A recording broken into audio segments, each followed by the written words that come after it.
Halo dulur, selamat datang di Media United, channel fans MU paling netral. Menang dipuji, kalah dibully. Di video kali ini kita akan membahas beberapa update terbaru dari Manchester United. Ya, meskipun untuk hari ini masih belum terlalu banyak berita yang akan kita bahas. Namun kita akan tetap mendiskusikan berita baru seperti biasa ya, teman-teman. Langsung aja kita masuk ke berita yang pertama. Erik ten Hag masih belum diberitahu bahwa pekerjaannya telah terancam. Oleh karena itu, ia berencana untuk bertanggung jawab atas pertandingan berikutnya saat Manchester United melawan Brentford. Ya, apa ya? Situasinya kayaknya mungkin masih tertutup ya, meskipun sudah selesai pertemuan dengan para petinggi klub.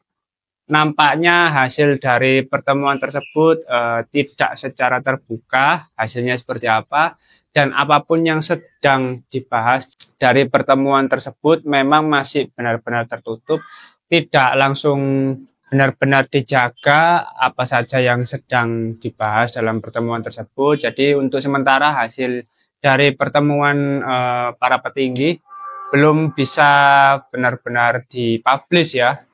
Dan dengan situasi seperti itu, tampaknya Erik ten Hag juga situasinya sementara ini masih cenderung aman. Dan dari statement ini bisa kita lihat bahwa Erik ten Hag berusaha bertanggung jawab setelah jeda internasional ketika Manchester United melawan Brentford di laga kandang. Erik ten Hag akan berusaha membuktikan secara kualitas bahwa Erik ten Hag ini masih layak berada di Manchester United sebagai pelatih. Ya, gimana ya?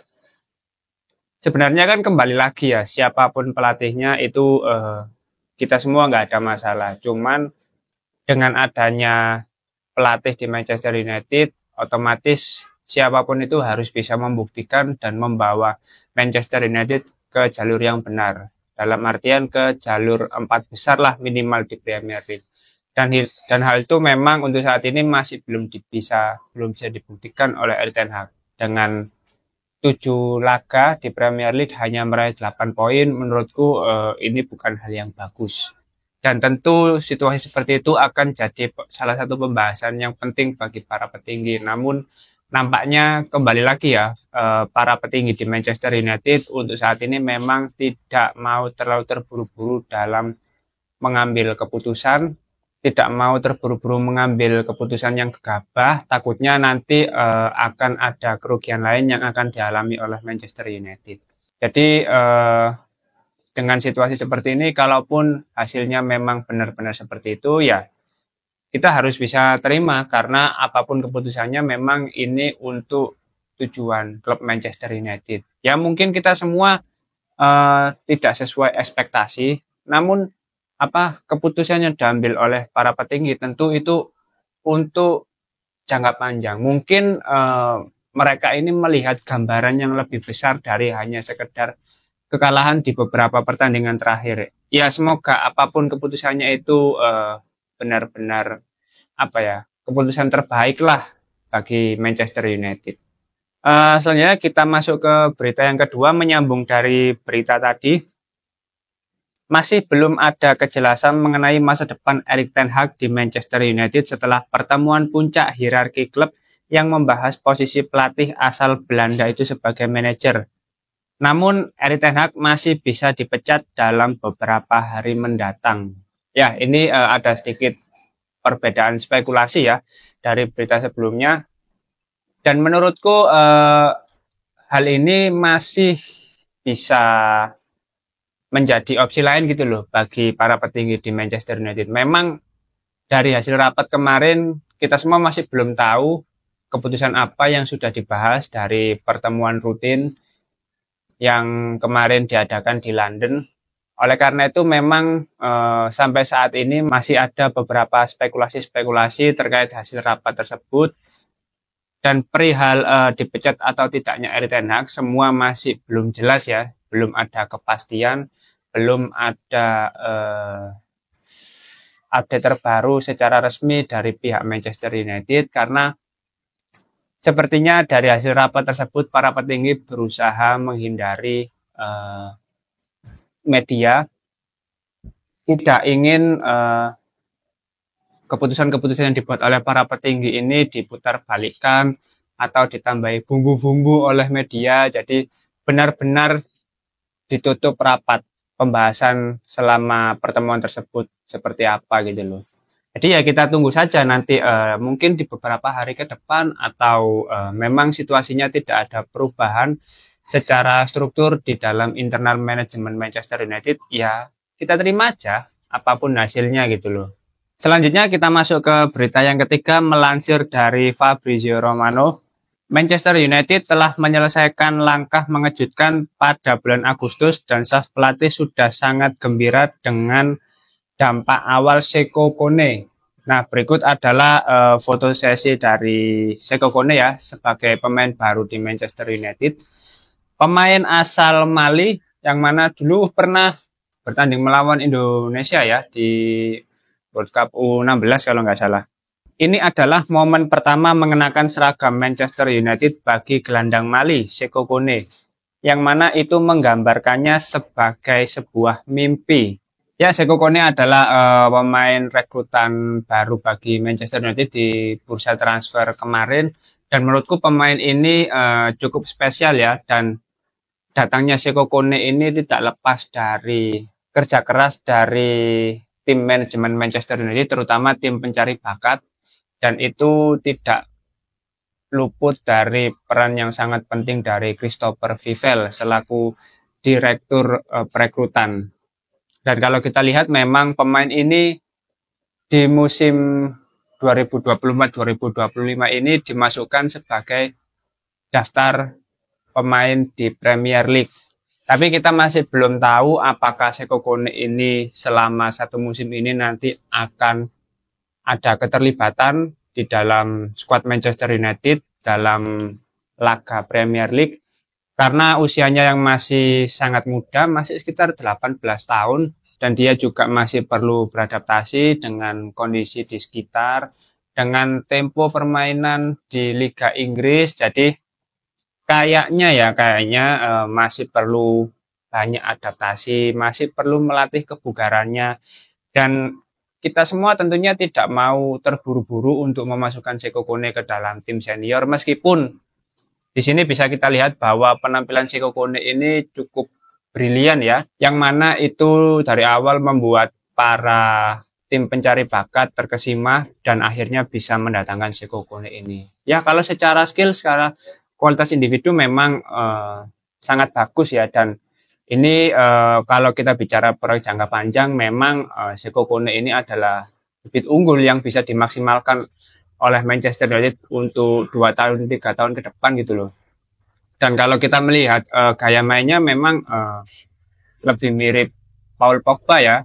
Kita lihat long ball-nya, akurasinya juga sangat bagus dalam melakukan long ball. Nah, ini masih perlu dipoles lagi karena menurutku pemain dengan potensi-potensi seperti ini masih terasa mentah kalau langsung dimasukkan ke tim utama. Takutnya pemain yang masih muda ketika masuk ke tim senior dan tampil tidak sesuai ekspektasi, akan banyak mata yang tertuju kepada pemain tersebut dalam artian Seko Kone. Dan kalau Seko Kone secara mental masih belum kuat, masih belum bagus dalam menahan gempuran media, mentalnya pasti akan down sih.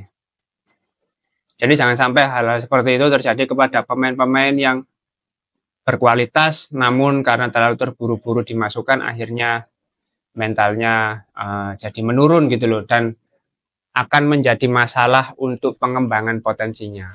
Oke, kita masuk ke berita yang keempat. Ini melansir dari Daily Mail.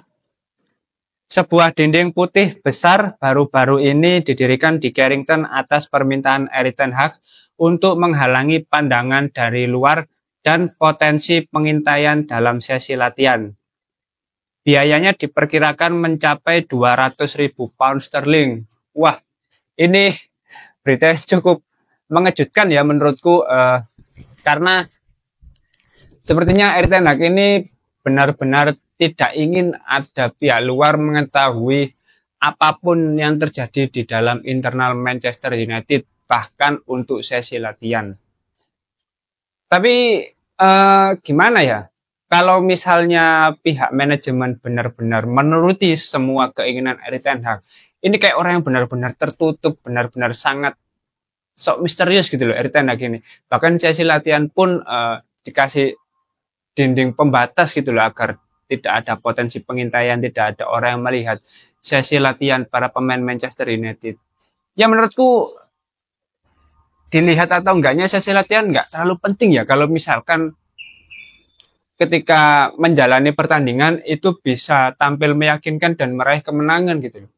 Masalahnya kalaupun ada dinding pembatas untuk menutup apapun aktivitas di Carrington, kan selama pertandingan ya itu aja gitu loh formasi yang ditunjukkan, skema yang berusaha diterapkan oleh Erik ten Hag juga tidak ada perubahan di setiap pertandingan. Terus buat apa cok ada dinding yang membatasi aktivitas di dalam Carrington gitu loh.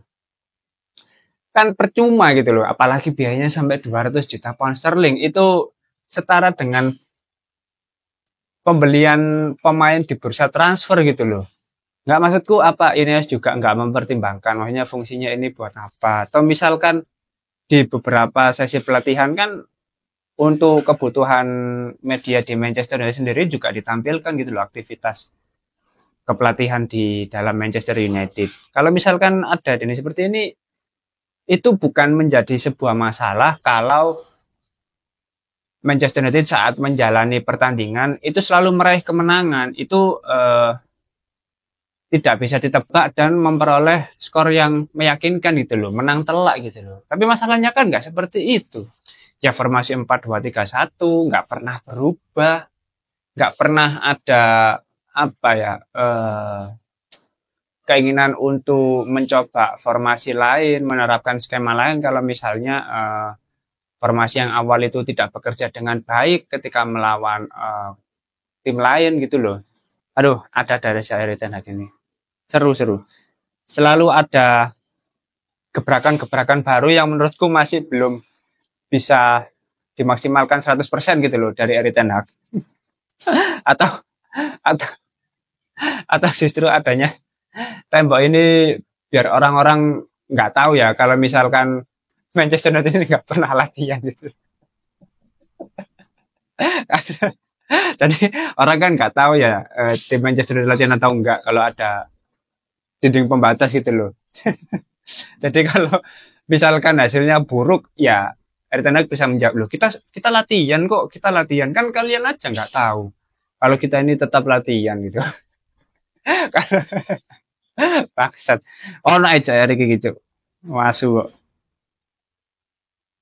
Oke, kita masuk ke berita yang terakhir. Erik ten Hag terhindar dari pemecatan setelah Dewan Manchester United mengadakan pertemuan selama 6 jam kemarin. Erik ten Hag tidak diberitahu bahwa pekerjaannya terancam dan dia berencana untuk tetap bertugas saat United menghadapi Brentford di Old Trafford setelah jeda internasional. Ya ini kurang lebih sama dengan berita sebelumnya. Intinya untuk saat ini situasi dari Erik ten Hag masih belum sepenuhnya terancam. Tapi apapun itu kita masih belum bisa memastikan 100% karena dalam beberapa hari ke depan tampaknya masih belum dipastikan apakah Erik ten Hag ini benar-benar bertahan sebagai pelatih di Manchester United atau akan digantikan oleh pelatih baru. Ya beberapa nama yang sudah dikaitkan memang akan selalu gencar dirumorkan sebelum pihak dari Manchester United benar-benar mengonfirmasi terkait status dari Erik ten Hag. Dan setelah jeda internasional nanti Manchester United akan melawan Brentford yang mana klub tersebut juga dilatih oleh Thomas Frank yang sempat dikaitkan juga oleh Manchester United. Ya menurutku Thomas Frank bukan pelatih yang cocok bagi klub sebesar Manchester United karena sekalipun dia cukup bagus bisa mengalahkan beberapa tim besar di Premier League, tapi Manchester United ini situasinya tentu akan sangat berbeda. Tekanan yang akan dihadapi sebagai pelatih Manchester United ini bukan kaleng-kaleng karena Erik ten Hag pun juga di klub sebelumnya bisa memberikan jaminan gitu loh ketika masih berada di Ajax. Ya secara penampilan memang sangat bagus, sangat luar biasa. Dan jaminan trofi pun juga bisa diperoleh ketika Erik ten Hag menjadi pelatih di Ajax sih loh. Namun nyatanya kan untuk saat ini memang secara penampilan masih terkesan apa ya? Terkesan belum bagus gitu loh.